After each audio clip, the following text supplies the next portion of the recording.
Bem, pessoal, bom dia. Nós vamos começar aqui nossa aula de Idade Média Ocidental.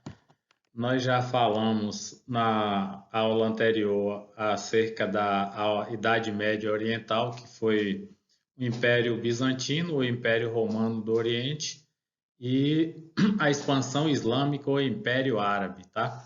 Então, hoje nós vamos começar a chamada Idade Média Ocidental. Então, a Idade Média Ocidental ela começa cronologicamente após a queda do Império Romano do Ocidente, no ano 5 da era cristã, mais precisamente em 476 depois de Cristo, quando da queda do Império Romano do Ocidente, desculpe. Então nós vamos falar aqui de bárbaros, vamos falar de teocentrismo, que é o controle das mentalidades pela igreja, vamos falar de feudalismo, que é as relações sociais, econômicas, políticas que ocorreram durante a Idade Média, e depois nós vamos falar da Baixa Idade Média. Nós vamos dividir Idade Média em duas partes. A Alta Idade Média, que cronologicamente vai do século V ao século X, e a Baixa Idade Média, do século X ao século XV, quando a Idade Média finda-se e começa a Idade Moderna. Então, todos esses aspectos que nós vamos abordar aqui nessas aulas referem-se à Alta Idade Média. Então, aqui nós vamos começar com as características gerais dela, tá? Porque no mapa à direita você vai perceber aí as invasões e migrações dos bárbaros entre o século IV e século V em direção ao Império Romano. Olha aí, o Império Romano está em verde, do Ocidente em verde, o do Oriente que nós estudamos está em rosa, tá? A fronteira entre os dois impérios e as rotas de penetração por onde os bárbaros chegavam ao Império Romano.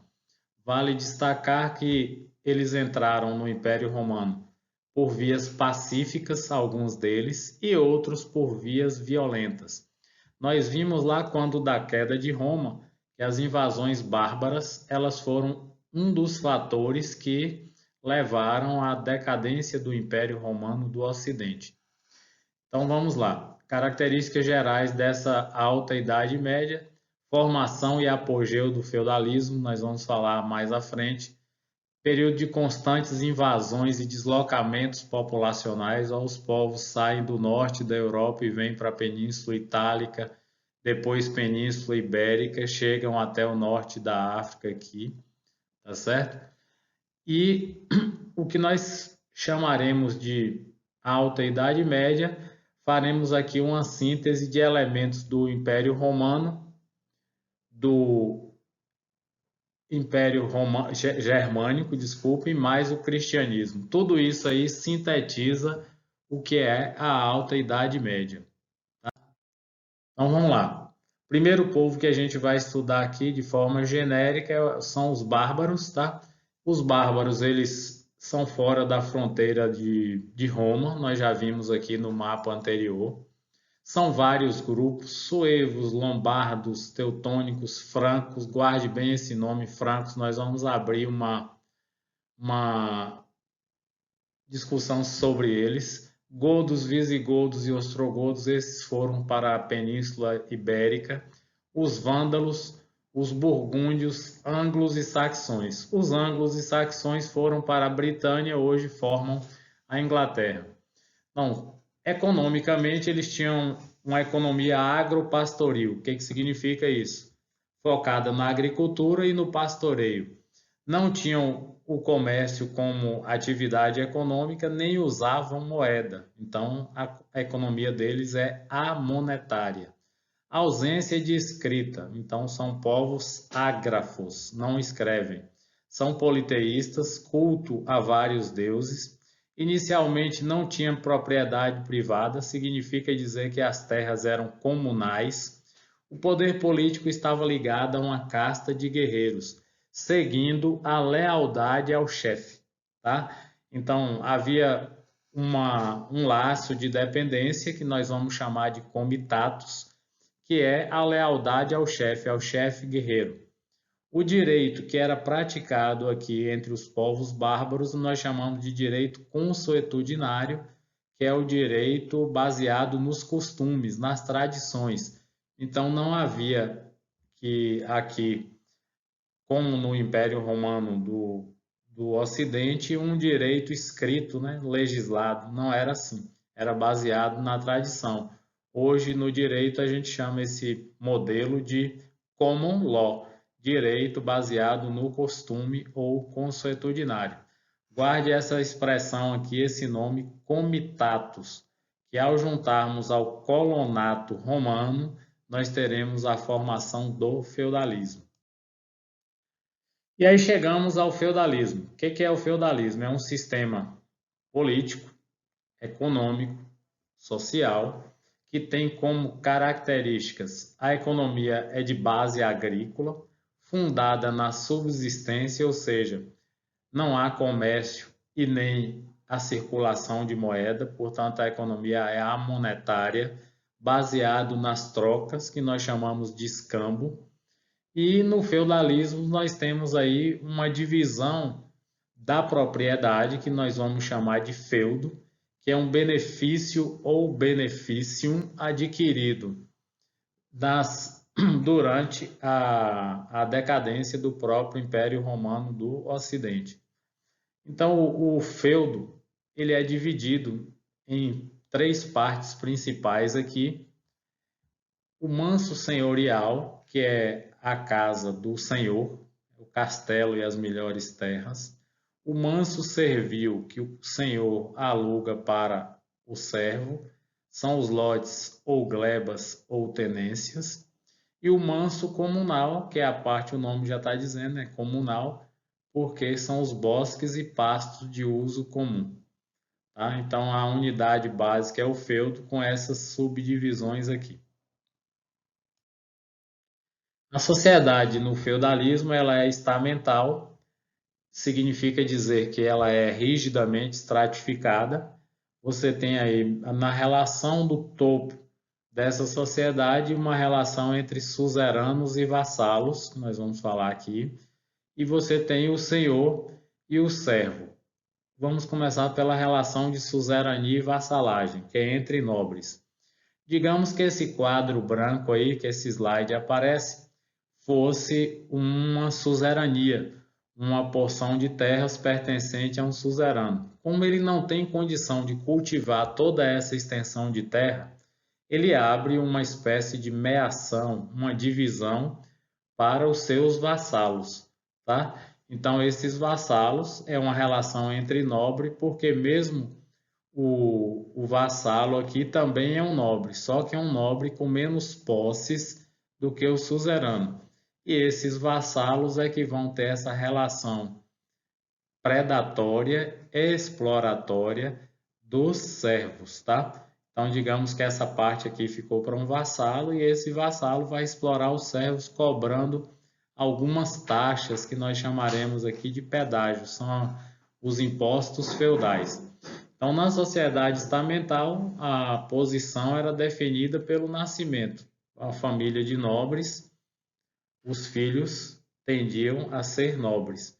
Vale dizer que aqui não havia, que aqui havia o direito de primogenitura. Só o filho varão, o mais velho, herdava. E o poder, que era policêntrico, dividido em várias instâncias, não havia um poder centralizado, era vinculado à posse da terra. Então, quanto maior a extensão de terra do suzerano, mais poder ele detinha. Tá? Sigamos.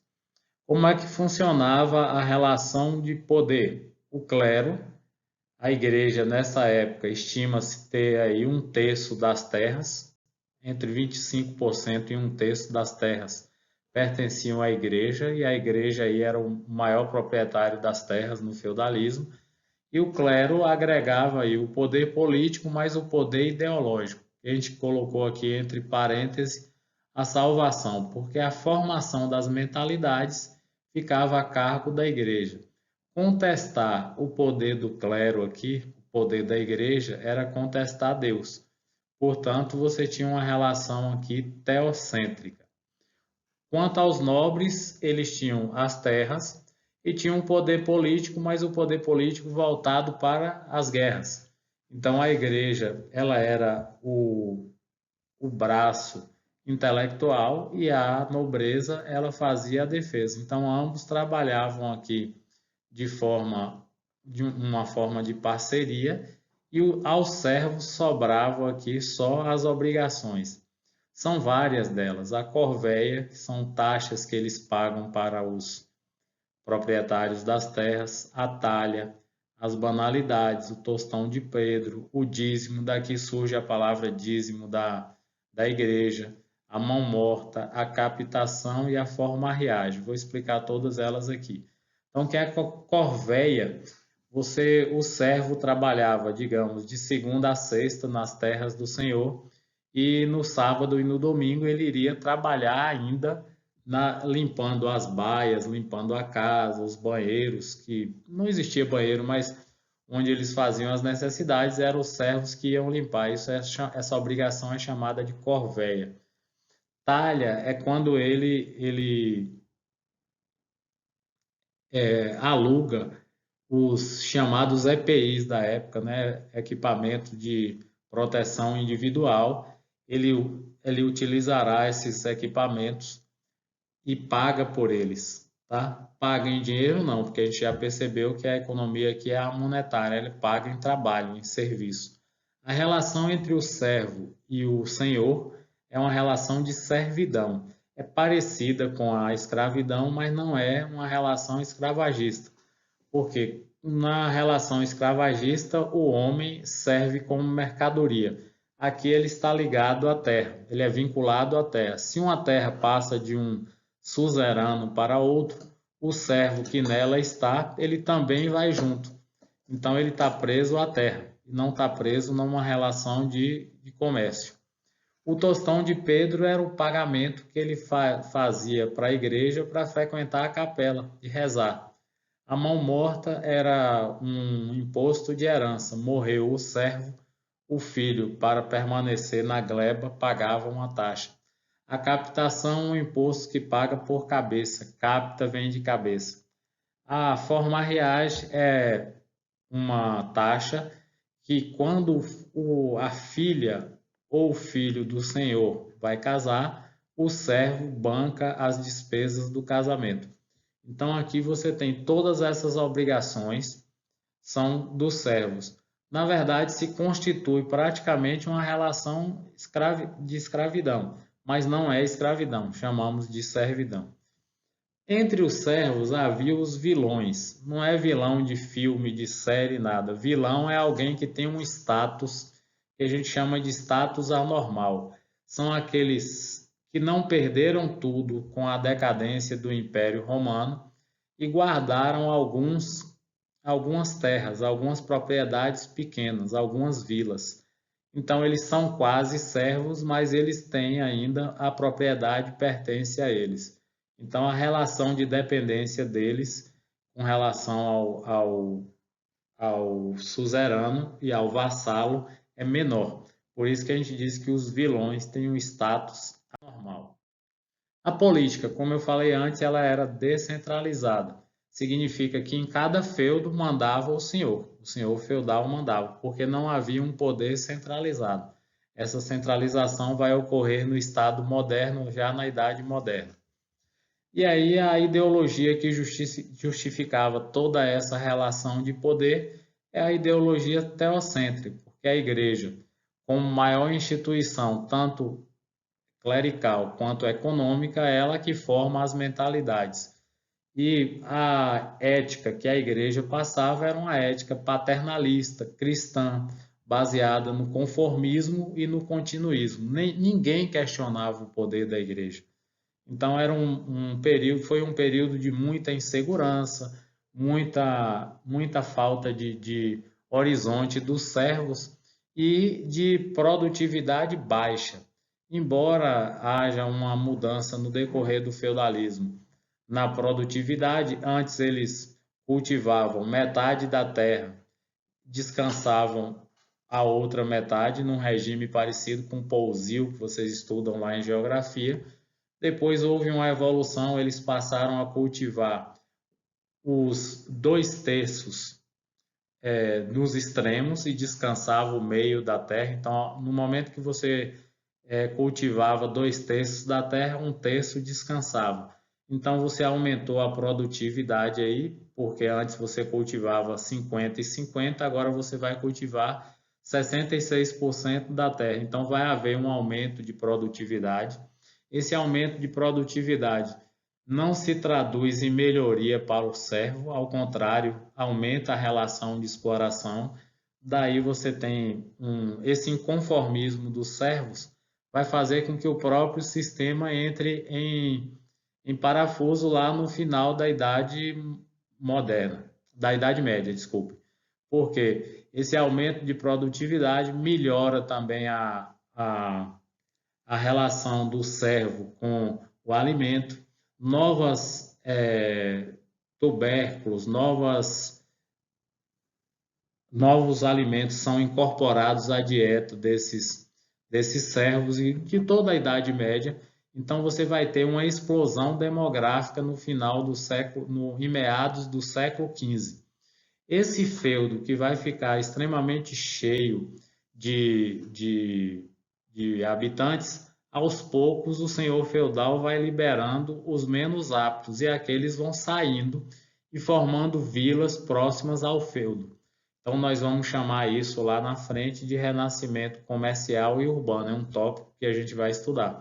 Então o feudo é a mudança no padrão alimentar dos servos, a melhoria na qualidade da produção, aumento da produção, ele faz com que o sistema feudal ele vá apresentar problemas. Deveria ser uma questão de melhoria, mas não é, porque esse aumento demográfico vai promover um inchaço dentro dos feudos e em algum momento eles vão ter que liberar. Isso vai começar a ocorrer a partir ali do século XI, século XII, que é a chamada Baixa Idade Média, que eu já mencionei aqui, e aí nós vamos ter depois o renascimento comercial e urbano em decorrência dessa liberação de mão de obra que vai sair dos feudos. Aí, como eu falei lá atrás, os elementos que formam o feudalismo são dois: os elementos romanos, que são originários do Império Romano, e os elementos germânicos, que são originários dos bárbaros. Então, logo de cara aqui você tem a clientela, que foi herdada dos romanos. Por que a clientela? Você lembra que na formação originária lá de Roma, nós tínhamos patrícios, clientes, plebeus, escravos. Então, os clientes eles viviam agregados às propriedades patrícias. Então, esse instituto aqui foi levado para o feudalismo. Juntou com o comitatus germânico, que é a dependência entre nobres, que é uma relação baseada na confiança, na lealdade, e aí esses dois elementos vão formar o feudalismo. O outro elemento romano é o colonato. A lei do colonato ela foi baixada lá em Roma por Constantino, visando fixar o homem à terra. Só que essa fixação ela ocorreu de forma precária e vários desses elementos eles saíam da terra e iam para a cidade. No momento que foi baixada a lei do colonato, inicialmente teve até um certo sucesso, mas depois fracassa. Está dentro ali daquela parte do Baixo Império, quando o Império Romano vai decair. Então, esse elemento do colonato, junto com o modelo de subsistência dos germânicos, vai também fortalecendo esses elementos feudais que deram origem ao feudalismo que nós já falamos aqui. Bem, entre os romanos, no momento da decadência do império, formaram-se grandes propriedades, que a gente chamou de vilas, que vão dar origem aos feudos. Então, os homens saíam do antigo Império Romano, do circuito de Roma mesmo, da cidade-estado de Roma, e iam formar as vilas, integrar as vilas, que futuramente deu origem aos feudos. Então é muito comum essa expressão vila romana. Entre os germânicos, nós tínhamos também a economia agropastoril, que é o pastoreio e a agricultura. Então você junta o elemento romano com o elemento germânico e você tem todo aí o desenho do que é realmente o feudalismo. Do lado dos romanos, o elemento intelectual, o elemento formador das mentalidades na Idade Média é a igreja. E do lado dos germânicos é o costume, a tradição oralizada, que é o direito consuetudinário. Então, a junção desses elementos romanos germânicos, o comitatus, o colonato, a clientela, a subsistência, a economia, as vilas, o costume e a oralidade é que formam o feudalismo. Então, o feudalismo é uma composição de vários elementos formados aqui tanto entre os bárbaros do norte da Europa com os romanos da Península Itálica. Aí, como eu falei lá atrás, nós vamos tirar uma parte da aula para falar dos francos. Os francos, nós já vimos a importância deles no momento em que eles impedem o crescimento dos árabes em direção à Europa Ocidental.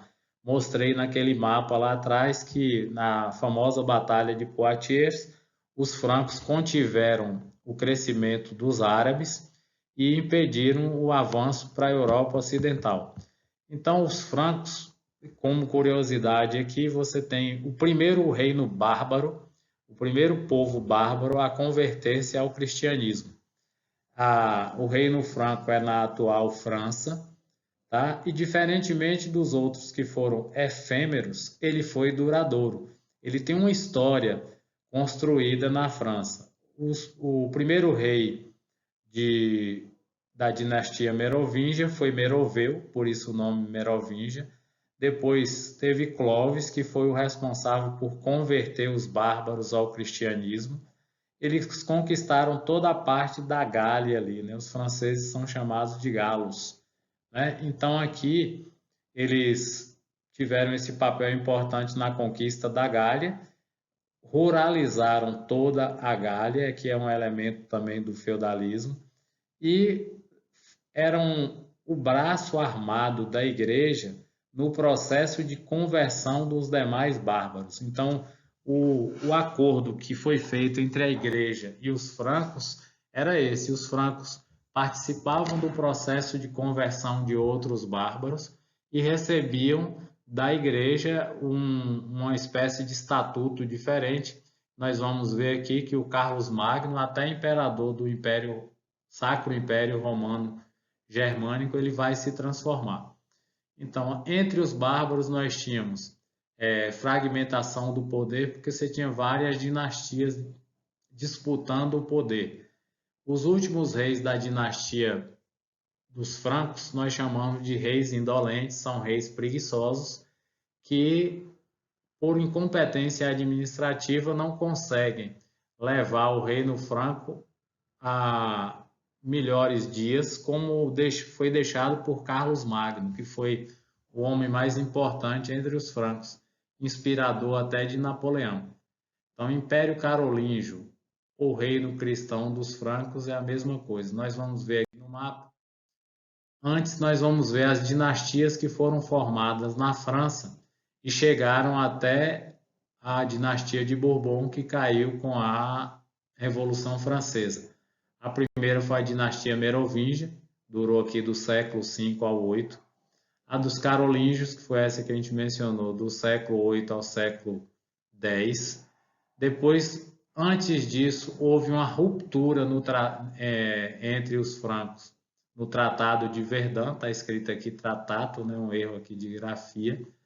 Nós vamos explicar aqui depois por quê. Aí teremos, após essa divisão, a dinastia capetinga, os Valois e depois os Bourbon, que caem na Revolução Francesa. Então, a política dinástica da França, o histórico é esse aqui, ó. Então, se você pegar aqui, vocês são jovens, não leram, acho que não leram esse livro, o Código da Vinci, de Dan Brown, ele faz uma analogia aqui com a dinastia merovingia, que para ele Cristo não tem origem lá na Palestina e sim na Europa. Ele seria de ascendência merovingia. Por isso que a igreja reprimiu a publicação do livro, tá? Então aqui vocês podem pegar ali o Código da Vinci para dar uma lida. Claro que fica no campo da ficção. Certeza ninguém tem. Aí vamos mudar aqui para como era o exercício do poder dentro do Reino Franco. O poder de fato era exercido pelo mordomo do paço ou do palácio, que era uma espécie de prefeito ou primeiro-ministro. Paço com C cedilha aqui, ó, é a mesma coisa que prefeitura. Se eu digo paço municipal, eu estou dizendo prefeito municipal. Um grande importante aqui como prefeito do paço ou mordomo do palácio foi Carlos Martel. Foi ele o responsável por conter os árabes naquela batalha lá de Poitiers, né, que não permitiu a ascensão dos árabes em direção à Europa Ocidental. Como eu falei para vocês, nós tivemos a dinastia Merovingia, que foi a fundadora do Reino Franco ali. Depois a dinastia Carolíngia.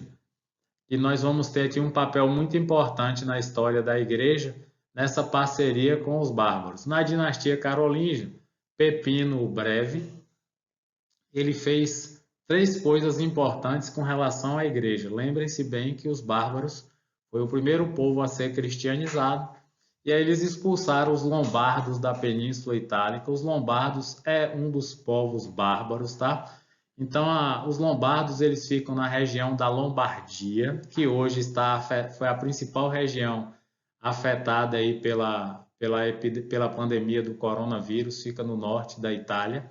Observem que aqui, nessa época, a Lombardia não era tão importante, porque a Itália também não era unificada. Então, quando eles expulsam da Lombardia os lombardos, eles fazem essa doação para a igreja. Então, essa doação vai se chamar Patrimônio de São Pedro ou Doação de Pedro.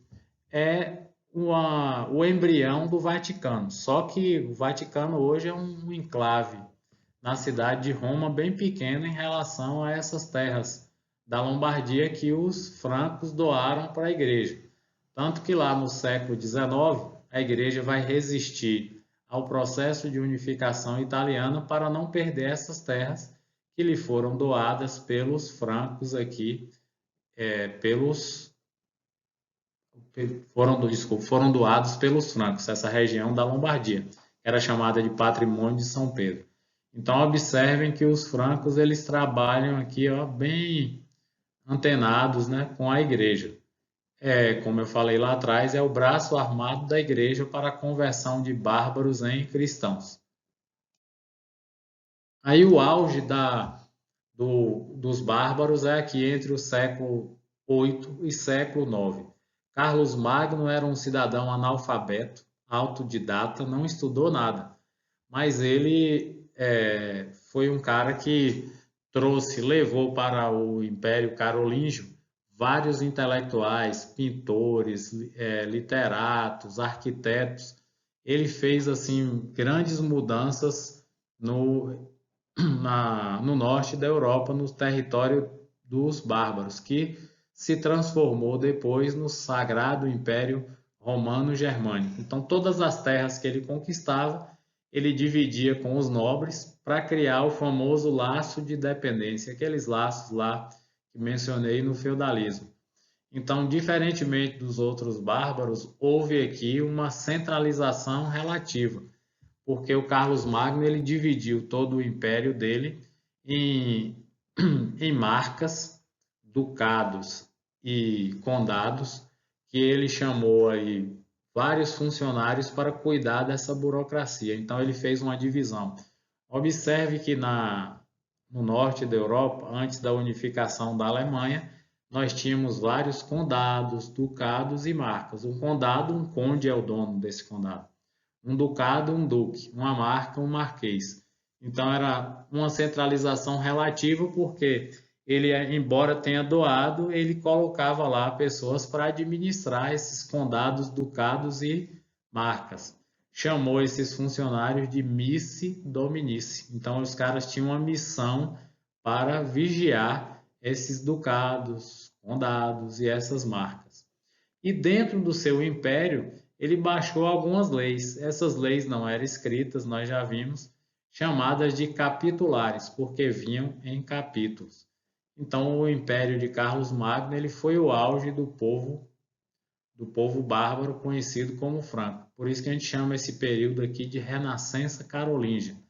Mas está tudo muito bom quando ele morre e os filhos, como eu mencionei, são chamados de reis indolentes, não conseguem segurar as conquistas de Carlos Magno e o império vai se fragmentar todinho. E essa fragmentação do Império Carolíngio, que depois da morte de Carlos Magno, ele vai dar origem a vários países na Europa, que a gente vai ver aqui. Aqui o famoso Império Carolíngio, chama de Carolíngio por conta da dinastia. Tá? No século VIII, ele era essa parte aqui em rosa. Né? Depois, Carlos Magno conquista aqui essa em amarelo, ó, volta para a Itália. Tá? Parte em amarelo, parte da Península Ibérica. Tá? Vários territórios vassalos. Lembre-se da relação de suzerania e vassalagem. Ele era o grande suzerano e todos esses territórios aqui eram vassalos. Aqui hoje é a República Tcheca, tá? Morávia, Croácia. Tá?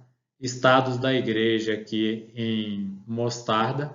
Olha aqui a Lombardia, né? o estado da Igreja que os francos doaram para a Igreja. Tá? O Império Bizantino no ano de 800, que é o Império Romano do Oriente, que a gente já estudou todo ele aqui, ó, Constantinopla, tá? Beleza? E o Império Islâmico, aquilo que tinha sobrado ainda do Império Islâmico. Então, essa parte aqui do Império Islâmico em verde, aos poucos eles vão perder nas famosas guerras de reconquista, que nós já mencionamos, quando portugueses e espanhóis os expulsam daqui, ó. Então, ao limite do Império de Carlos Magno. Era enorme, tá? Um grande império aqui. Fora dele aqui você tem o Reino das Astúrias, que é a futura Espanha, e a Britânia, que é a futura Inglaterra, né? Formada por anglos e saxões. Tá?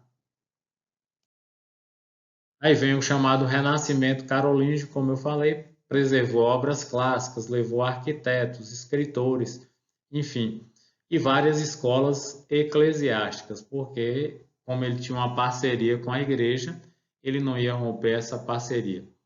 Enfim, com a morte de Carlos Magno, seu filho, Luís o Piedoso, tem esse nome porque era um devoto da igreja, ele não consegue segurar as conquistas do seu pai, Carlos Magno, e aí ele vai, quando ele morre, os filhos vão dividir o império.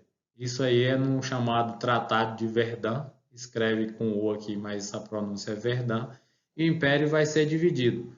O Ocidente, Carlos o Calvo vai ficar com a França, Lotário fica com o centro, parte aí de hoje Itália e Suíça, e Luís o Germânico, a atual Alemanha. Então aqui você tem a formação da própria Europa depois da fragmentação do Império Carolíngio, né? Você pode estudar isso aqui no Jacques Le Goff, que é um medievalista importante, né? Tem um livro bacana aqui, História do Ocidente Medieval. Ele conta toda essa história aqui e aí mostra a formação de todos esses países da Europa, que começam aqui. Claro que a unificação, o nome de França, de Inglaterra, ela virá gradativamente. Não foi aqui, mas o território que eles ocuparão vai ser esse. Aqui o Tratado de Verdun, né, o que é o Tratado de Verdun? A fragmentação, a divisão do Império Carolíngio. Olha aqui a parte ocidental, né? A parte ocidental de Carlos o Calvo, a oriental de Luís o Germânico e o centro aqui de Lotário. Aqui no centro, a Itália, né? A bota, estados da Igreja, tá? A futura Espanha, a Britânia aqui, que é a Inglaterra. Enfim, essa divisão do Império Carolíngio é que marca aqui o surgimento da Europa como nós conhecemos.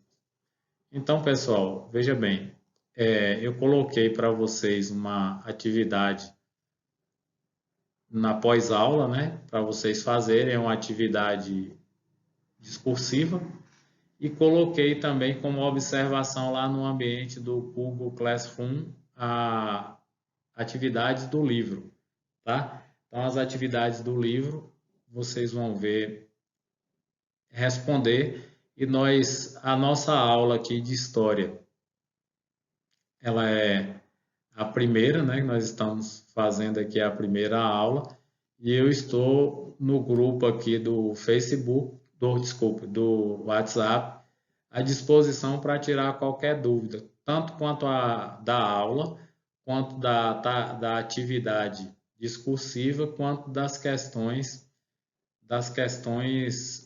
objetivas que são do livro, tá? Não deixem de estudar todo esse ponto aqui que está no livro, na página 152, tá?